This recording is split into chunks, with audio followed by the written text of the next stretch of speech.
Maaf itu menyembuhkan. Maaf itu membuat kita maju. Bahasanya anak hari ini bikin kita move on. Kalau kamu tidak memaafkan, kamu tidak move on.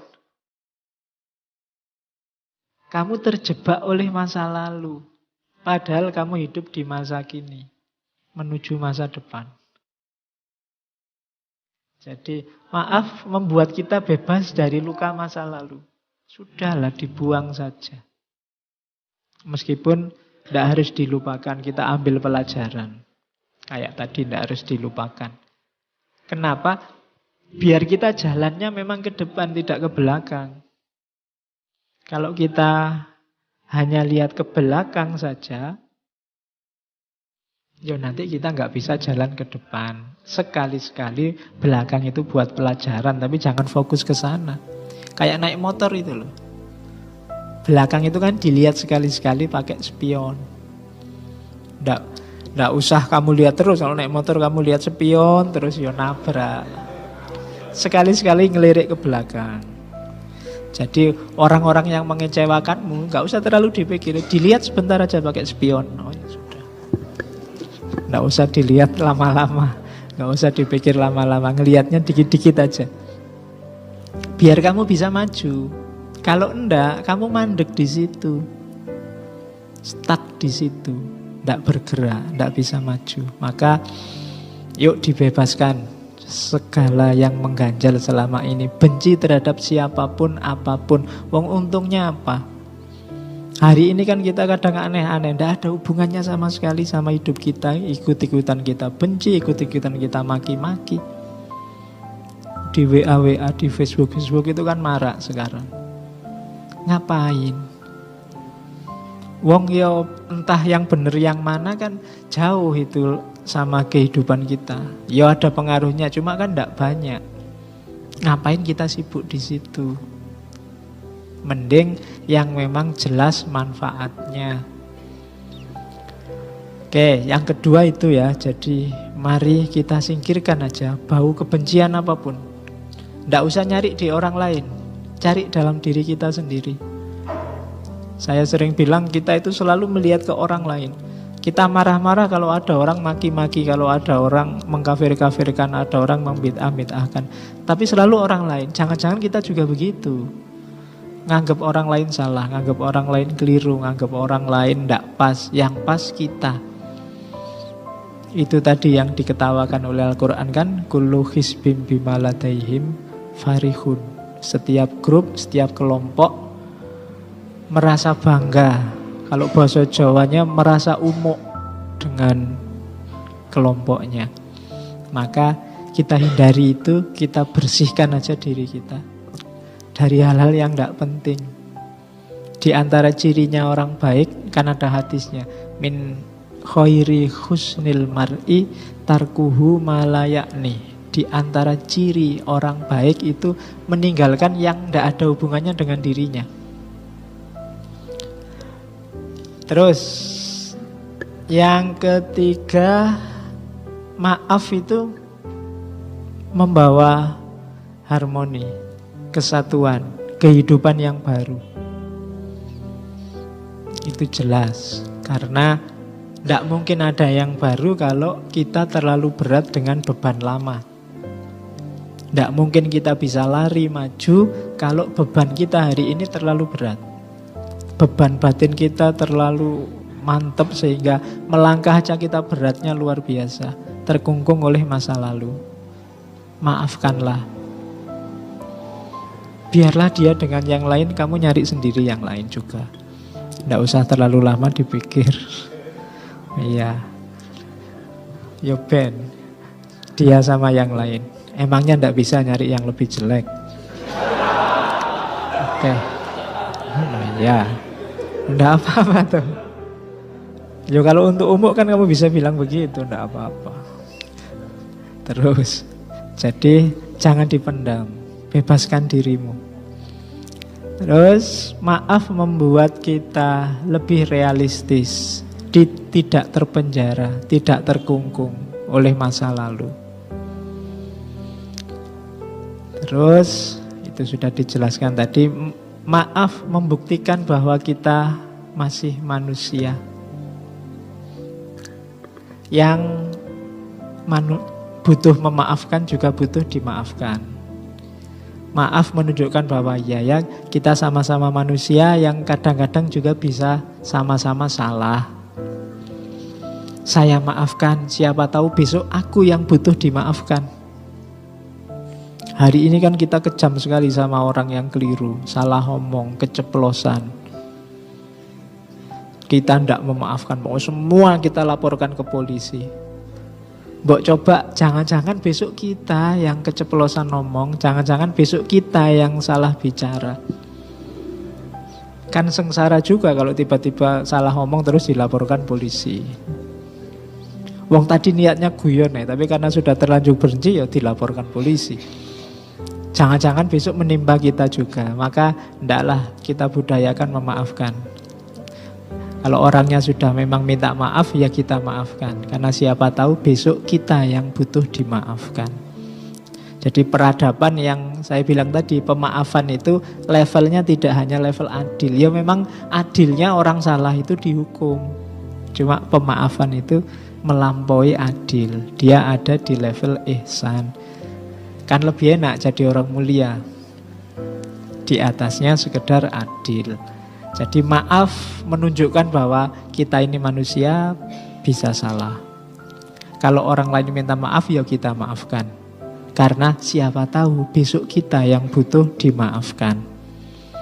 Yang terakhir di catatan saya mengapa harus memaafkan. Maaf itu membuat kita punya energi lebih.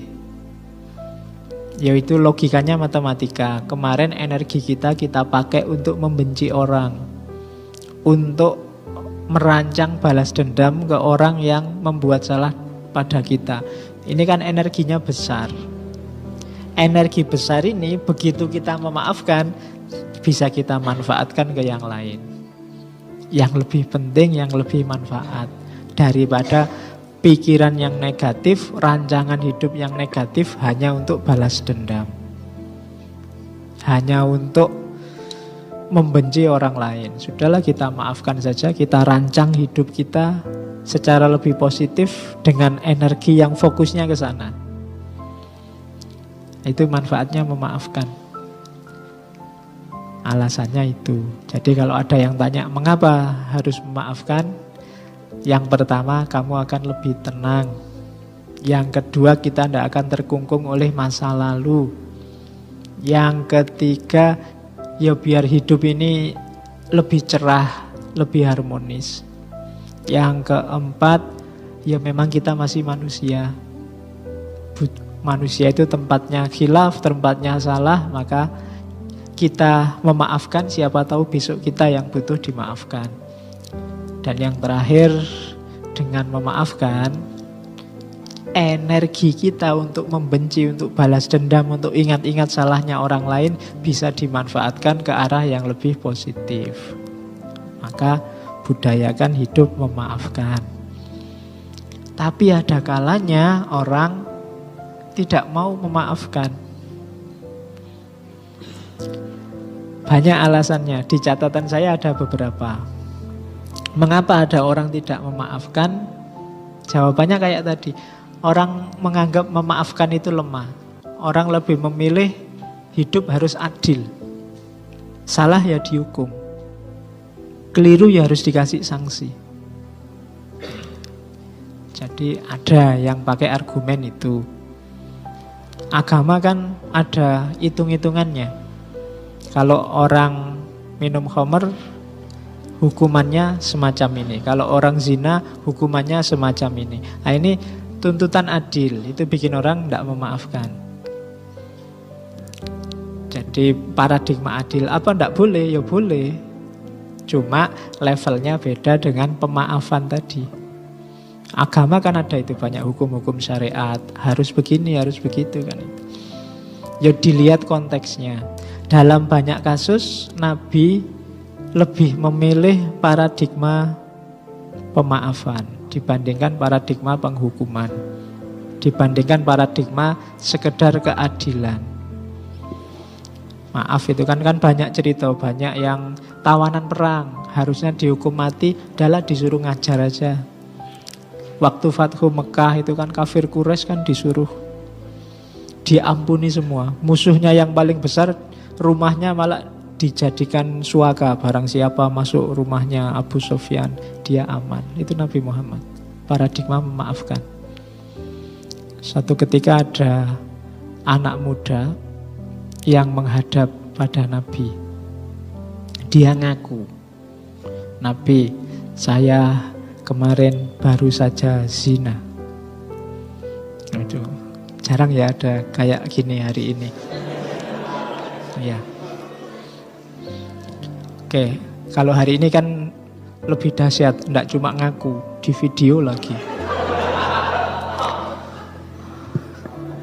Ya, tinggal kita lihat bisa dia enggak cuma ngaku, ada buktinya. Cuma 3 kali dia ngadep Nabi begitu.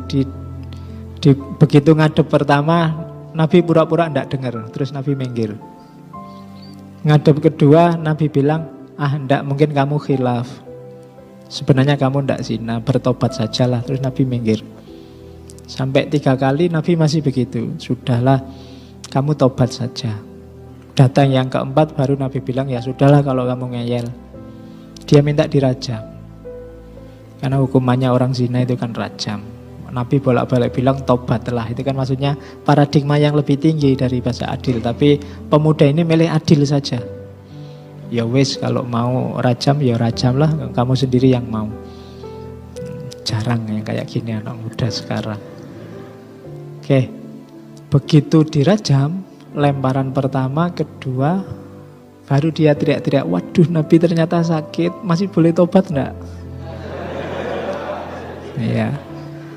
Ya kan, terus Nabi bilang, ini sudah dibilangin sejak tadi disuruh tobat kok ngeyel.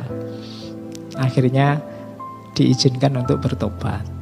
Ya lihat situasinya, mungkin menurut Nabi eman-eman ini anak muda harapan bangsa. Iya. Oke, itu memerlukan kecerdasan ya membaca kisah-kisahnya Nabi itu. Ada beberapa kisah yang harus diletakkan di wadahnya. Jangan dikeluarkan, harus hati-hati membacanya. Nanti jangan-jangan baca ini, wah kalau gitu besok zina aja lah terus tobat. Yo, konteksnya beda. Anak ini mungkin menyesal beneran sampai ngadep Nabi minta dirajam, itu kan menunjukkan dia memang sangat menyesal. Diulang sampai 3 kali menunjukkan benar dia memang ingin tobat. Tapi kalau kamu mungkin beda urusannya, pingin dolanan hukum mesti. Oke, kalau orangnya memang niatnya pingin main-main hukum, mungkin sama Nabi dirajam beneran. Cuma ini kan lihat anaknya masih muda. Nah, itu paradigma memaafkan, melampaui hukum pasti, melampaui hudud kalau dalam syariat, dimaafkan. Terus itu yang bikin orang yang pertama sukar memaafkan. Yang kedua, biasanya memaafkan itu memunculkan pertimbangan kekuasaan. Saya tidak akan memaafkan, nanti saya dianggap lemah, dianggap inferior. Emangnya siapa aku? Nah, itu bisa. Atau itu, dia merasa inferior. Waduh, iyalah saya maafkan, wong saya ini orang kecil, mau gimana lagi. Nah, itu relasi kuasa, permainan kuasa. Ini juga bikin pemaafan jadi tidak hakiki. Bikin orang kemudian tidak lah, itu cuma permainan. Kalau yang minta maaf dosennya, apa ya kita bisa menolak? Dosennya telat, kita sudah nunggu setengah jam, nggak datang-datang, begitu datang, maaf ya saya ada tamu tadi sebentar. Masuk, enggak pak, enggak, saya maafkan. Masuk betul. Kita sudah nunggu setengah jam ya pak, kan nggak gitu. Karena kita kalah kuasa. Tapi kalau mahasiswanya telat 10 menit, enggak bisa, sudah dimulai, keluar ya, gimana lagi? Minta maaf pak, tadi bannya gembos, enggak bisa, sudah aturan itu. Nah, itu kan relasi kuasa. Kamu tidak berani memaafkan, yang sini tidak berani menolak permintaan maaf. Itu maka orang terus ndak, paradigmanya adil aja lah. Kalau kita 10 menit nggak boleh masuk, dosennya juga nggak boleh masuk. Kalau sudah 10 menit kita pulang Pak, ngajaro sendiri misalnya. Nah, itu namanya adil. Nah, oke. Ya besok kalau kuliah hari pertama, Pak perjanjian Pak, ini paradigmanya adil apa permaafan? Ya. Oke, nanti kalau dosennya yang pinter, buat kamu yang adil, buat saya pemaafan. Terus itu biasanya jadi alasan orang cenderung tidak memaafkan, bertentangan dengan keadilan. Harus keadilan yang nomor satu didahulukan. Nah itu bikin orang terus tidak memaafkan. Salah ya harus dihukum. Itu tadi cuma kepeleset omong kok Pak, tidak bisa. Buktinya rekamannya ada, dia salah, harus dihukum. Nah itu paradigma adil yang dipilih. Terus ada yang terakhir, yang menganggap bahwa ndak, memaafkan itu ndak alamiah. Manusia itu secara insting itu kompetitif, saling bersaing. Jadi secara alami orang itu ya saling tabrakan, saling bertentangan.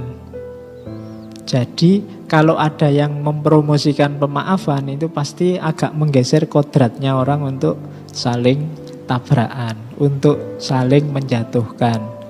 Ini yang punya pandangan kayak Thomas Hobbes dan kawan-kawan yang bilang bahwa naluri dasar manusia itu jelek. Makanya perlu ada hukum. Nah itu alasan yang keempat. Kenapa kok tidak memaafkan? Tidak alamiah Pak. Orang itu kalau dipukul ya secara alami pasti ingin balas mukul.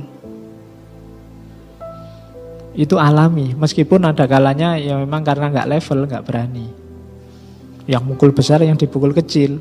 Nah itu kan jan-jannya sih ingin balas tapi ya sudahlah dimaafkan saja. Nah, ini karena ya, itu kan tidak alami sebenarnya. Alaminya jadi ya pengen balas. Jadi kalau dipaksa memaafkan itu malah tidak alami. Yang alami itu ya tawuran. Karena manusia punya fitrah saling memangsa. Kan itu ada yang punya pandangan semacam itu. Oke, jadi mengapa tidak memaafkan? Paling tidak ada 4 alasan. Terus ketika orang memaafkan, benar-benar memaafkan, maka ada 3 ranah yang terlibat. Kognitif, afektif, dan behavior. Kadang disebut psikomotorik. Jadi akalnya juga memaafkan, batin rasanya juga memaafkan, perilakunya juga menunjukkan aktivitas memaafkan. Itu berarti benar-benar memaafkan. Jadi akalnya sudah bisa menerima. Oh iya, dia salah, dia keliru, harusnya dia tidak melakukan itu. Tapi dia kan manusia biasa. Itu akalnya bunyi. Nanti rasanya juga bunyi. Iyalah, saya maafkan. Kasihan dia, kasihan juga saya kalau lama-lama membenci, lama-lama saling marah. Itu afeksi. Behaviornya, perilakunya kemudian salaman, kemudian hidup bersama, kemudian saling menghargai, itu behavior. Berarti memang sudah memaafkan. Jadi kalau 3 ranah ini terlibat, tidak sekedar di mulut kayak tadi, berarti kita sudah benar-benar memaafkan. Kognitif, afektif, sama behavior. Perilaku kita menunjukkan memaafkan, batin kita memang memaafkan perbuatannya, dan akal kita memaklumi apa yang sudah dilakukan. Itu berarti kita sudah benar memaafkan. Memaafkan tapi behaviornya tidak begitu. Masih lirik-lirikan, masih caci maki, ya berarti belum. Hatinya masih belum. Ya saya maafkan tapi masih agak ganjel gimana ya kok, berarti belum. Akalnya juga masih, saya belum bisa menerima, perbuatanmu terlalu kejam padaku. Nah, itu berarti juga belum. Kalau tiga-tiganya kombinasi kognisi, afeksi, behaviornya sudah memaafkan, itulah namanya memaafkan. Kalau belum ya memang sebenarnya masih berat. Dan tidak masalah, ada prosesnya. Tidak bisa langsung. Oke. Ini agak ngulang kayak tadi, mengapa harus memaafkan? Ya depresi, marah, mencegah balas dendam, meningkatkan kualitas hubungan. Kadang-kadang kemarahan kita ketika kita tidak mau memaafkan, itu yang terjadi rangkaian balas dendam. Saya mukul, kemudian kamu tidak terima, kurang ajar aku dipukul, balas mukul. Loh kamu balasnya 2 kali, tak balas lagi. Loh kamu, ya rangkaian. Kayak Amerika waktu diserang 9/11, tidak dimaafkan terorisnya, dikejar kemana-mana sampai ke Afghanistan, ke Irak. Akhirnya kan rangkaian kekerasannya nggak habis sampai sekarang. Jadi semuanya dibakar oleh kemarahan sampai hari ini. Jadi hati-hati, kemarahan kita, kebencian kita itu akan berangkai, melahirkan kemarahan baru, kebencian yang baru. Karena kamu caci maki dia, dia ganti caci maki kamu. Kamu balasnya lebih dahsyat, dia lebih dahsyat lagi. Kamu ngomong 1 jenis binatang, dia ngomong 3 jenis binatang. Ya kan? Jadi kamu ngomong 5 jenis, dia ngomong seluruh kebun binatang. Kamu ngomong, iya bisa begitu. Kamu maki dia, dia maki kamu. Kamu maki dia, ditambah kamu maki saudaranya. Dia maki kamu, tambah maki bapaknya, ibunya. Oh dasar mbahnya, oh dasar terus. Jadi ini rangkaian. Bisa sampai dosen-dosennya, bisa sampai kampus-kampusnya. Dasar mahasiswa Winteso, kampusnya kena, ya kan? Kampusnya sampai kena, nanti dosennya juga kena, semuanya bisa kena. Itu rangkaian, di situ pakai istilah rangkaian kezaliman, rangkaian. Ini berangkai loh, jangan salah. Tidak cuma melibatkan dirimu, maka maafkanlah kalau memang ada kemungkinan dimaafkan menurutmu, karena tidak bisa dipaksa. Maklumilah. Dan yang terakhir itu meningkatkan kebanggaan. Jangan salah loh, begitu kamu memaafkan, itu ada rasa bangga tersendiri. Ternyata aku ini kuat ya. Ternyata kamu punya harga sekarang. Menaikkan prestismu sendiri, kebanggaan dirimu. Ya rasakan sendiri kalau kamu nanti memaafkan. Biarlah engkau bahagia bersamanya, aku turut mendoakan. Nah itu kan, itu kan meningkatkan. Orang yang lihat, wah kamu baik sekali ya, kamu sudah begitu kamu masih mendoakan saja. Nah, itu ada kebanggaan diri. Oke. Terus sekarang prosesnya. Proses memaafkan itu yang jelas tadi ya, disengaja. Terus tidak bisa langsung, ongoing proses, butuh waktu. Bahkan dalam kasus tertentu perjuangannya sepanjang hidup. Ya kayak tadi, kamu dikhianati sekali, itu kan teringat terus. Ini kan anytime kamu berusaha untuk bertarung melawan ingatan bahwa kamu pernah dikhianati itu, meskipun kamu sudah memaafkan. Dan resikonya kamu harus bertarung terus untuk tidak lagi mengingat-ingat kesalahan dia padamu. Jadi memang butuh waktu, takes time. Bahkan bisa sepanjang hayat. Karena itu memaafkan bukan proses yang mudah. Kemudian permaafan juga sifatnya aktif, tidak pasif, tidak nunggu. Ya kapan-kapan kalau saya sadar saya maafkan, enggak. Kamu harus berusaha bergerak untuk memaafkan. Kalau nunggu sampai batinmu siap memaafkan, ya enggak siap-siap. Karena memang karakter kita kalau ada orang salah ya memang pengen balas kayak tadi bawaan. Maka jangan ditunggu sampai kamu siap memaafkan, tapi berusahalah untuk bisa memaafkan. Berjuanglah. Meskipun enggak harus langsung. Kemarahan yang ada di dadamu taklukkanlah pelan-pelan. Tidak harus ke susu. Carikan dasar yang kuat. Biar nggak sekedar ditutup-tutupi, tapi memang secara sadar dimaafkan. Karena kalau cuma ditutup-tutupi, pada saatnya bisa meledak. Tapi usahakan ya memaafkan yang benar. Maka itu sifatnya aktif, tidak pasif. Jadi memaafkan itu justru menunjukkan keaktifan, bukan menunggu orang minta maaf. Kemudian dari dalam, jadi bereskan dalam dulu, baru nanti ekspresi keluarnya bagus. Kalau di dalamnya belum beres, keluarnya ya tidak akan beres. Pura-pura saja. Kalau ketemu senyum tapi begitu lewat melirik, ya kan? Kalau ketemu ngomongnya enak-enak, di belakang ngomongnya jelek-jelek, berarti belum memaafkan. Maka bereskan dulu yang di dalam sini. Kalau masih belum ya ngomong, saya sedang berusaha untuk memaafkanmu, mohon maaf ya, ini masih perjuangan, kan biasa aja. Jadi aku sangat kecewa, aku sangat marah, yo berusaha aku memaklumi, tapi sampai hari ini masih belum sukses, jadi bantulah perjuanganku. Nah,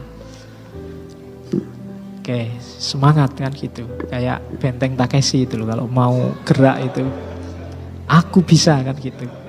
Meskipun setelah itu kecemplung. Oke, kan biasanya gitu kan, mantep, teriak semangat, aku bisa. Tapi terus jatuh.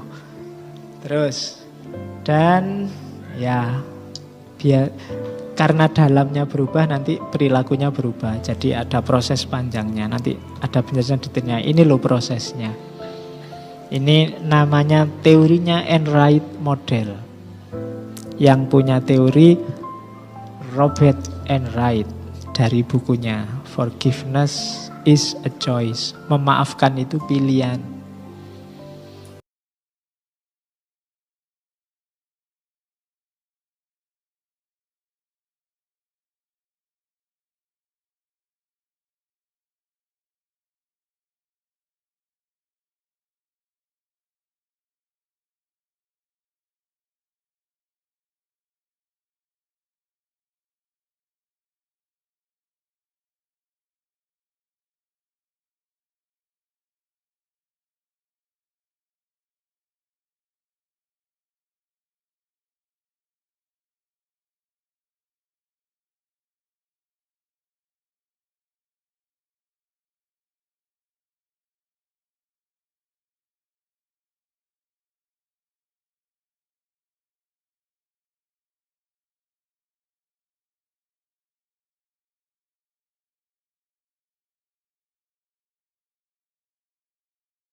Rasa kebencianmu.